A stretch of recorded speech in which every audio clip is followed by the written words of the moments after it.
오늘 우리에게 주시는 하나님 말씀은 누가복음 6장 27절에서 38절 말씀입니다.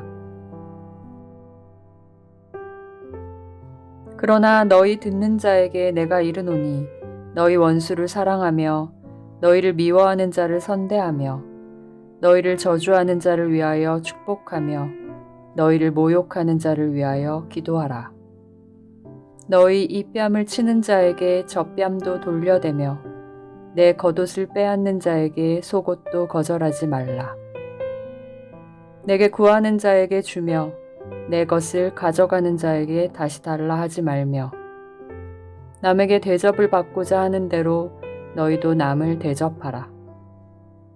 너희가 만일 너희를 사랑하는 자만을 사랑하면 칭찬받을 것이 무엇이냐? 죄인들도 사랑하는 자는 사랑하느니라. 너희가 만일 선대하는 자만을 선대하면 칭찬받을 것이 무엇이냐? 죄인들도 이렇게 하느니라. 너희가 받기를 바라고 사람들에게 꾸어주면 칭찬받을 것이 무엇이냐? 죄인들도 그만큼 받고자 하여 죄인에게 꾸어주느니라. 오직 너희는 원수를 사랑하고 선대하며 아무것도 바라지 말고 꾸어주라.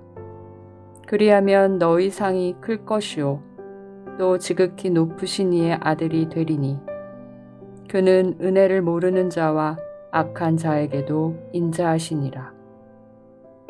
너희 아버지의 자비로우심 같이 너희도 자비로운 자가 되라.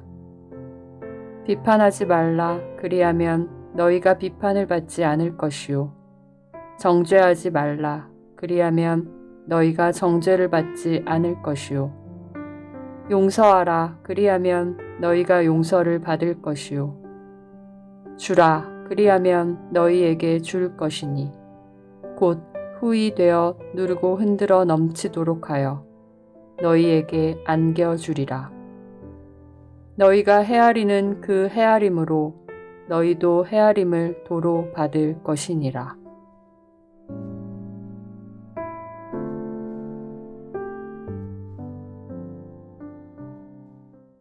오늘도 금예배를 나오신 여러분 모두에게 하나님의 은혜와 사랑이 함께 하시기를 예수님의 이름으로 축원합니다.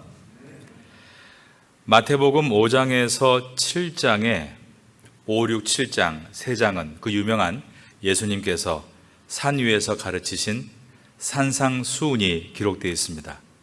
마태복음 5장 1절을 보면 예수께서 무리를 보시고 산 위에 올라가 앉으시니 라고 되어 있고 말씀을 가르쳐 이르시되 라고 되어 있습니다. 마태복음은 예수님께서 산 위에서 가르치신 팔복과 관계에 대한 말씀과 구제에 대한 말씀과 기도에 대한 말씀이 기록되어 있습니다. 우리가 지금 누가복음 강해를 듣고 있습니다. 누가복음 안에 마태복음의 산상수훈과 유사한 내용이 기록된 것이 누가복음 6장 17절부터 6장의 마지막 절인 49절까지입니다. 그래서 학자들은 이 부분이 예수님께서 산 위에서 하신 산상수훈의 내용을 다시 번복한 것이다 라고 얘기합니다.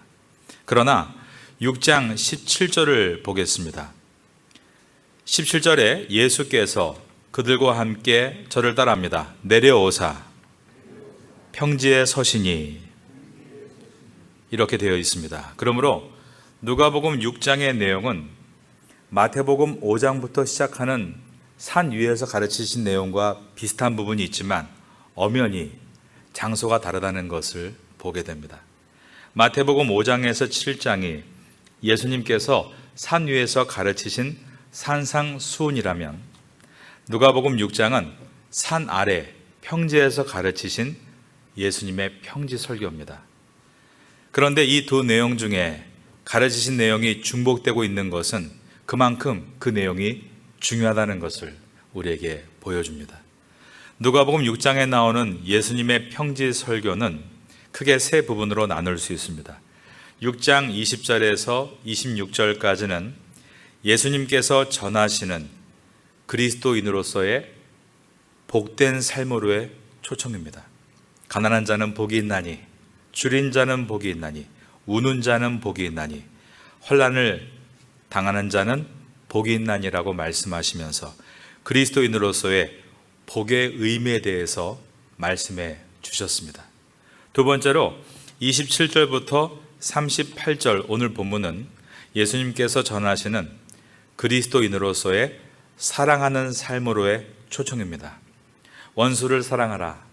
핍박하는 자를 사랑하라. 그리스도인으로서의 사랑의 의미에 대해서 가르쳐 주셨습니다. 세 번째로 39절부터 49절까지는 예수님께서 전하시는 그리스도인으로서의 의로운 삶으로의 초청입니다. 자신의 들보를 보아야 한다. 선한 나무가 되어야 한다. 반석 위에 집을 지어야 한다. 그리스도인으로서의 의에 대해서 설명하신 부분이 39절부터 49절까지입니다. 이처럼 예수님께서 평지에서 하신 설교에 담고 있는 내용은 첫째가 그리스도인으로서 복된 삶이 무엇인가이고, 둘째가 그리스도인으로서 사랑하는 삶이 무엇인가이며, 세 번째가 그리스도인으로서 의로운 삶이 무엇인지를 가르치고 있는 것입니다. 오늘 본문인 누가복음 6장 27절에서 38절은 이러한 예수님의 가르침 가운데 두 번째 섹터입니다. 사랑하는 삶에 대한 가르침입니다. 이제 오늘 본문의 말씀 첫 절인 27절을 함께 보겠습니다. 그러나 너희 듣는 자에게 내가 이르노니 너희 원수를 사랑하며 너희를 미워하는 자를 선대하며. 27절에 그러나 이 말은 예수님께서 말씀하시는 사랑하는 삶은 세상의 사랑과는 확연하게 구별된다는 것을 보여주십니다. 세상에 사랑이라는 말 참 많습니다. 이제는 너무 그 사랑이란 말이 많이 변질되어서 건물에 love라고 쓰여 있으면 괜히 술집이 연상이 되고 모텔을 연상시킬 정도로 세상의 사랑은 세속적인 사랑이 되어버렸습니다. 그런데 성경에 말씀하는 사랑은 세상의 사랑과 확연하게 구별되는 사랑입니다. 성경의 사랑은 결코 지루하지 않습니다. 예수님께서 가르치시고 난 후에 2000년이 지난 지금도 이 사랑은 너무 놀랍고 도전적이고 급진적인 레디컬한 가르침입니다. 오늘날 기독교의 사랑이 진부하다라고 말을 듣는다면 그것은 성경이 진부한 것이 아니라 그리스도인들이 성경대로 살지 않기 때문일 것입니다. 그러므로 오늘 말씀은 대단히 중요하고 설레이는 말씀입니다. 기독교가 말하는 사랑이 무엇인가? 첫째로 원수를 사랑하는 것이다 라고 말씀하셨습니다. 27절을 다시 봅니다. 그러나 너희 듣는 자에게 내가 이르노니 너희, 그 다음 절을 따라하겠습니다. 원수를 사랑하며. 우리를 사랑하는 자를 사랑하는 것은 감정으로 할 수 있습니다. 그런데 우리의 원수를 사랑하는 것은 우리의 의지로 할 수 있는 일입니다. 로마서 5장 10절은 하나님과 인간이 원수였다라고 기록합니다. 그런데 하나님께서 원수인 인간을 위해서 자기 아들을 십자가에 내어 주심으로 화목하게 되었다라고 말씀했습니다. 곧 우리가 원수 되었을 때에 그의 아들의 죽으심으로 말미암아 하나님과 화목하게 되었은즉이라고 되어 있는 것입니다. 그리고 이것은 우리가 원수를 대하는 방식이 이와 같아야 된다라고 가르치고 있는 말씀입니다. 여러분은 하나님께서 원수 되었던 우리를 대하는 방식으로 여러분의 원수를 대하겠다라는 열망을 가져본 적이 있으십니까? 원수를 사랑한다는 것은 인간적인 고결함으로 결코 도달할 수 없는 그 이상의 수준입니다. 오직 예수님께서 우리의 마음속에 있는 증오를 잠재워 주실 때만 우리는 원수를 사랑하려고 할 수 있게 되고 원수를 사랑하는데 성공할 수 있게 됩니다. 그렇기 때문에 원수를 사랑하는 것은 divine love, 신적인 사랑이고 best love, 최고의 사랑입니다. 원수를 사랑하는 것은 세상 사람들이 전혀 추구하지 않는 가치입니다. 오직 예수님의 사랑으로 거듭난 성도만이 추구하게 되는 가치이고 성령 안에서만이 열매를 맺을 수 있는 사랑입니다. 오직 거듭난 성도만이 이 사랑을 시작해 볼 수 있고 오직 거듭난 성도만이 완성할 수 있는 사랑의 극치가 바로 원수를 사랑하는 것입니다. 여러분은 하나님을 닮고자 하는 갈망이 있으십니까? 사도 바울이 에베소서 5장 1절에서 그러므로 사랑을 받는 자녀같이 너희는 하나님을 본받는 자가 되라라고 했습니다. 이와 같이 하나님을 닮고 싶은 갈망, 본받는다, 하나님을 모방하고 싶은 열망, 그러한 갈망이 여러분에게 있으십니까?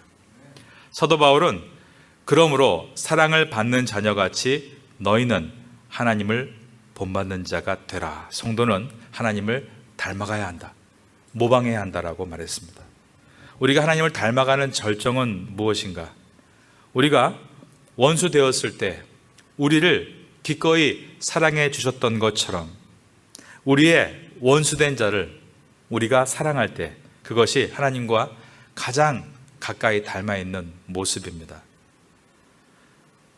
사람은 크기가 있다고 합니다. 겉으로 보기에 옹졸하고 졸렬한 사람이 있습니다. 또 반대로 호탕하고 넓은 사람도 있습니다. 그런데 사람의 크기를 정말 측정할 수 있는 것은 그 사람이 가지고 있는 사랑의 크기입니다. 그리고 가장 큰 사랑은 원수를 사랑하는 것입니다. 사랑을 동심원으로 이렇게 그린다면 원수를 사랑하는 것은 그 동심원의 제일 끝에 있는 사랑입니다. 우리가 집안의 가족도 잘 사랑하지 못하고 교회 안에서 성도도 잘 사랑하지 못하면서 원수를 사랑할 수 있다? 오늘 말씀을 받아들인다는 것은 허언이고 또한 허망입니다. 그러기에 교회 안에서 성도를 사랑하는 것은 교회 밖의 이웃과 더 나아가 원수를 사랑하기 위한 시작이며 연습장입니다. 오늘날 세상의 사람들이 교회를 생각하면서 교회 안에서조차 고결한 사랑을 떠올리기보다 반목과 분쟁을 생각한다면 우리에게 정말 시급한 것은 예수님께서 가르쳐 주시는 이 참된 사랑을 배우기를 열망하고 다시 한번 예수님을 닮아가는 것입니다. 그러한 여러분 될 수 있기를 주님의 이름으로 축원합니다. 27절을 다시 봅니다. 그러나 너희 듣는 자에게 내가 이르노니 너희 원수를 사랑하며, 그 다음 절을 따라하겠습니다. 너희를 미워하는 자를 선대하며. 이러한 가르침은 구약의 출애굽기서에도 나타납니다. 출애굽기 23장 4절과 5절에 보면 내가 만일 내 원수의 길 잃은 소나 나귀를 보거든 반드시 그 사람에게로 돌릴지며.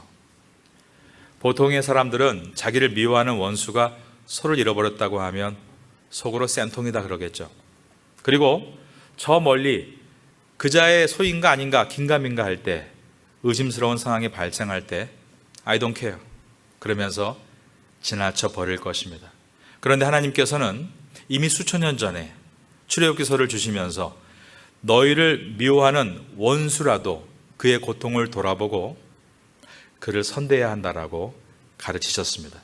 출애굽기 23장에 이어지는 5절에 보면 내가 만일 너를 미워하는 자의 나귀가 짐을 싣고 엎드러짐을 보거든 그것을 버려두지 말고 그것을 도와 그 짐을 부릴지니라. 너를 미워하는 원수의 재산이라도 손실되지 않도록 내가 도와줘야 한다라고 하신 것입니다. 그러므로 오늘 본문에서 예수님이 너를 미워하는 자를 선대하라라는 이 말씀은 원수의 곤란함을 기대하지 말고 원수의 곤란을 외면하지도 말고 원수가 곤란을 당하면 좋다고 고소하다라며 입을 뒤집어 쓰고 웃지 말고 오히려 그것을 원수와 화해하는 기회로 삼으라. 이것이 성경의 가르침입니다. 세상이 말할 수 없는 고상한 윤리가 성경 안에 들어 있습니다. 이것은 인간의 죄된 머리에서 나올 수 없는 윤리입니다. 오직 하나님의 마음에서 나오는 가르침입니다. 이 가르침을 사도 바울은 로마서 12장 20절에서 내 원수가 줄이거든 먹이고 목마르거든 마시게 하라. 그리함으로 내가 숯불을 그 머리에 쌓아 놓으리라. 이 뜻은 원수의 필요를 채워주라는 것입니다. 어떠한 방식으로든 원수를 도우라고 말씀합니다. 이것은 결코 자연인의 인간의 본성으로 할 수 없는 일입니다. 여러분 여태까지 사시면서 한 번이라도 여러분의 원수를 먹이고 마시는 일에 헌신해 보신 적 있으십니까? 이것은 자연인으로는 도저히 할 수 없는 것입니다. 오직 거듭난 성도가 예수님의 십자가를 깊이 깨닫고 난 다음에 주님을 더 사랑하게 될 때, 그때 나도 예수님과 같은 길을 걷고 싶을 때 시작할 수 있는 일입니다. 원수를 사랑하라. 너희를 미워하는 자를 선대하라. 이 사랑의 행위는 이성의 행위가 아니라 믿음의 행위인 것입니다. 원수를 먹이고 마시는 일을 왜 해야 합니까? 한 가지 이유가 있습니다. 예수님께서 기뻐하시기 때문입니다. 이것 외에 뭐가 더 필요하겠습니까? 여러분에게도 그리고 저에게도 원수에게 보복하고 싶은 마음이 있습니다. 그러나 주님께서는 보복이 아니라 그의 필요를 채워주라고 하셨습니다. 원수에게 필요를 채워줄 때 그것이 원수의 머리에 숯불을 넣는 것과 같게 될 것이다 라고 하셨습니다. 이 말은 원수의 필요를 채워주게 되면 원수가 양심에 부끄러움을 느끼게 되고 회개할 수 있는 가능성이 열리게 된다는 것입니다. 이것을 원수의 머리에 숯불을 넣는 것이다 라고 하신 것입니다. 원수의 곤란을 그리스도의 사랑을 전할 수 있는 기회로 선용할 수 있는 사람, 바로 그가 크리스찬입니다. 셋째로 그리스도인의 사랑은 저주하는 자를 축복하는 사랑입니다. 28절입니다. 너희를 저주하는 자를 위하여 따라하겠습니다. 축복하며. 사도 바울은 로마서 12장 14절에서 너희를 박해하는 자를 축복하라, 축복하고 저주하지 말라라고 했습니다. 그리고 사도 베드로도 베드로전서 3장 9절에서 악을 악으로 욕을 욕으로 갚지 말고 도리어 복을 빌라. 이를 위하여 너희가 부르심을 받았으니 이는 복을 이어받게 하려 하심이라 라고 했습니다. 하나님은 우리에게 저주하는 자에게 오히려 복을 빌어주라. 이것을 위해 너희가 부름받은 것이다 라고 하셨습니다. 그리스도인의 부르심, 소명에 대해서 우리가 많이 얘기합니다. 여러분의 부르심은 무엇입니까? 똑똑한 달란트를 가지고 뭔가 할 수 있는 부르심, 그것은 낮은 부르심입니다. 우리 모두에게 공통적으로 주어진 높은 부르심은 바로 우리를 저주하는 자를 축복하게 하기 위해서 우리를 불렀다는 사실입니다. 이것이 저와 여러분의 가장 고결한 부르심입니다. 그리고 더 나아가서 우리를 저주하는 자에게 복을 비는 것이 바로 우리가 복을 받는 통로라고 하셨습니다. 베드로전서 3장 9절에서 악을 악으로 욕을 욕으로 갚지 말고 도리어 복을 빌라. 이를 위하여 너희가 부르심을 받았으니 이는, 또 따라하겠습니다, 복을 이어받게 하려 하심이라. 우리가 복을 비는 이유는 우리가 복을 받게 하려 하심이라고 하셨습니다. 여러분 그것을 믿으십니까? 여러분 정말로 복 받기를 원하십니까? 2022년 한 해에 복 받기를 주님의 이름으로 축원합니다. 우리는 이 험한 세상에 복을 받아야 합니다. 그런데 어떻게 복을 받습니까? 우리가 원수를 사랑하고 나를 미워하는 자를 선대하고 나를 저주하는 사람을 축복할 때 하나님께서 그 사람에게 복을 주시겠다라고 하신 것입니다.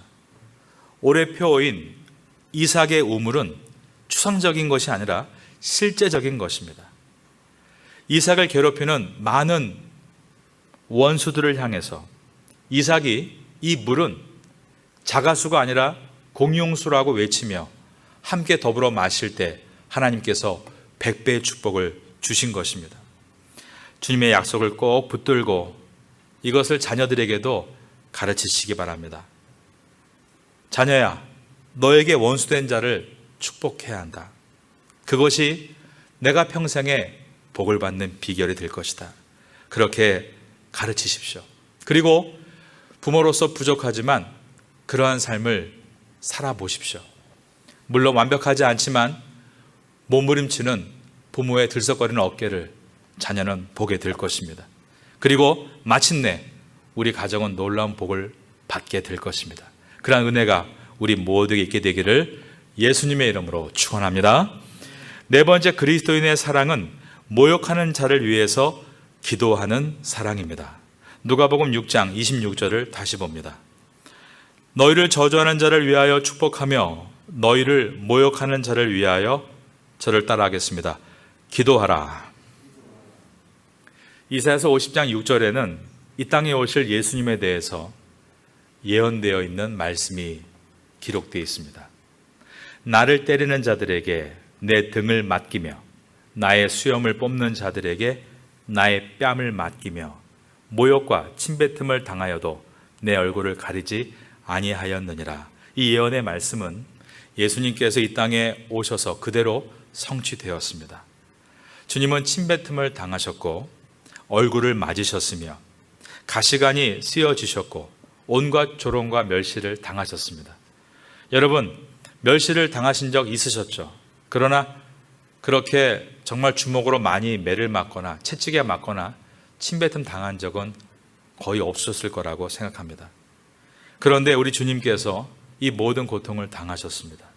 그러나 주님은 무한한 사랑하심과 위엄과 절제를 가지고 끝까지 잔인한 모욕을 다 허락하셨습니다. 그리고 심지어 자신의 옷을 제비 뽑고 자신을 못 박은 로마 군인들을 향해서 누가복음 23장 34절에 보면 아버지, 저들을 사하여 주옵소서, 자기들이 하는 것을 알지 못함이니이다라고 기도하셨습니다. 그런데 이 기도는 사실은 저와 여러분을 위한 기도입니다. 예수님께서 십자가 위에서 드리신 기도는 우리를 그리스도의 사랑으로 초청하는 기도였습니다. 그 초청에 최초로 응한 사람이 바로 스데반 집사님입니다. 스데반 집사님도 돌에 맞아 순교하면서 예수님과 같은 기도를 했는데 사도행전 7장 60절에 보면 무릎을 꿇고 크게 불러 이르되 주여 이 죄를 그들에게 돌리지 마옵소서, 이 말을 하고 자니라 라고 되어 있습니다. 영국의 스펄전 목사님이 이런 말을 했습니다.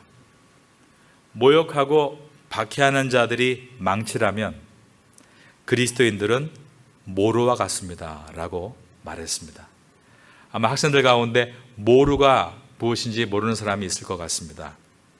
대장간에서 시뻘겋게 달군 쇠를 내려치죠. 큰 망치로 내려칩니다.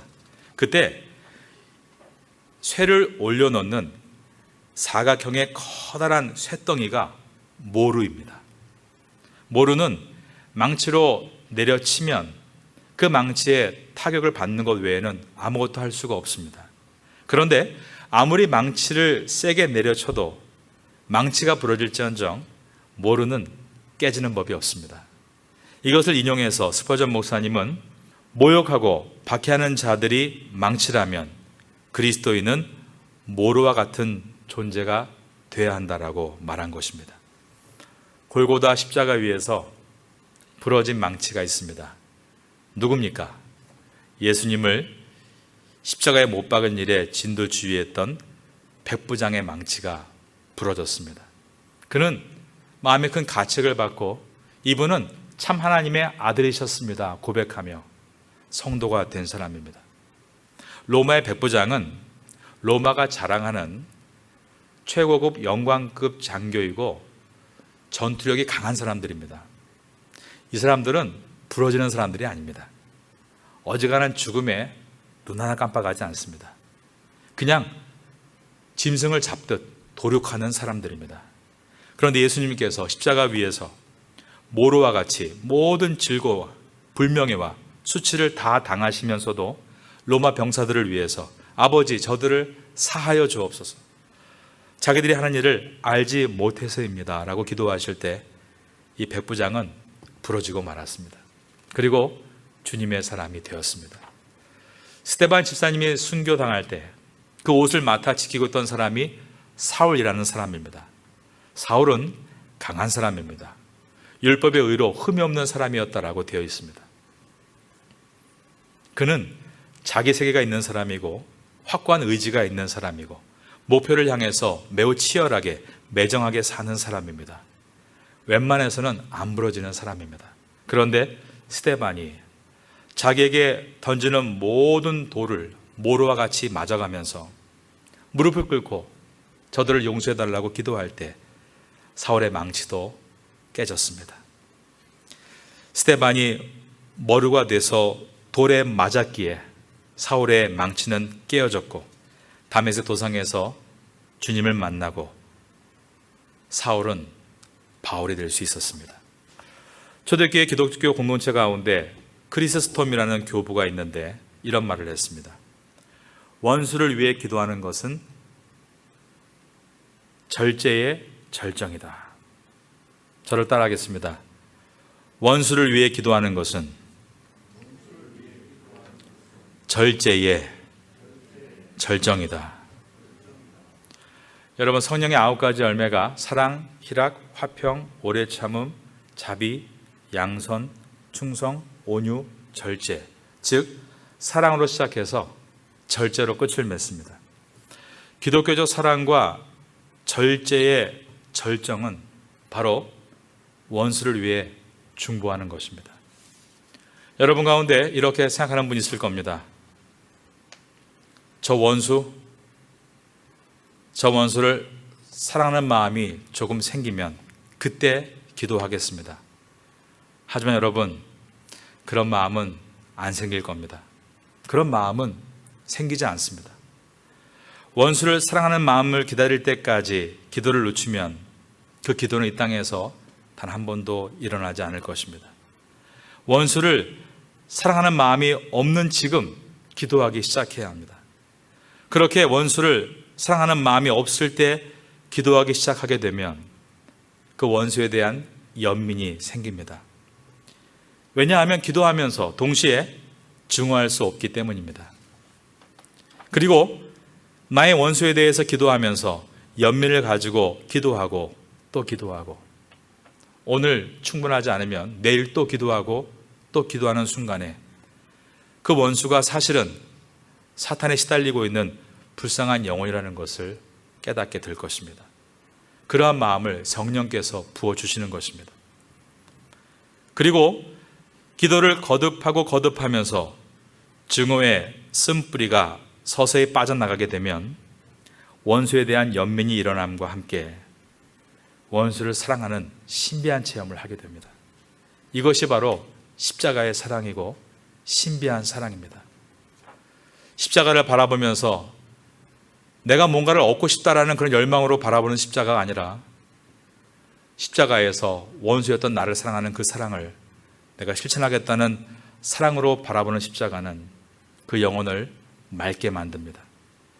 원수를 사랑하는 새싹이 내 영혼 가운데 지금까지 한 번도 없었다면 2022년은 누가복음과 함께 오늘 이 산 아래 평지에서의 설교문을 통해서 원수를 사랑하는 그 새싹의 움을 튀어나가야 하는 것입니다.